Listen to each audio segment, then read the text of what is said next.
Hello everyone. In today's lecture, we will discuss another question related to word problems. And the question is, if 3 times x is equals to x decreased by y and y is 3 less than x, then the value of x is.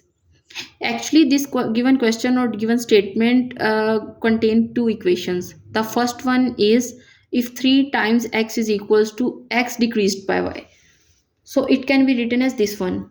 3 times x means we will multiply 3 by x, times means we will simply multiply, is equal to means simply is equals to sign. X decreased by y means we will subtract y from x. This is equation number 1. And the second equation is y is 3 less than x, means y is equals to 3 less than x, means we will subtract 3 from x, and this is equation number 2.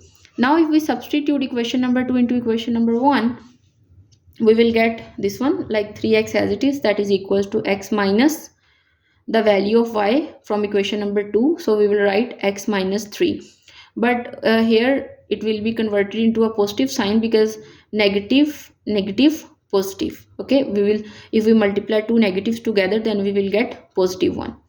So we will get 3x is equals to 3, and that is equals to 1, and this is our required answer because we are asked to find the value of x. So in this way, students, we can solve the problems like this. This is all about this lecture. I hope you understand it. If you have any comment or question, you can ask me in the comment box.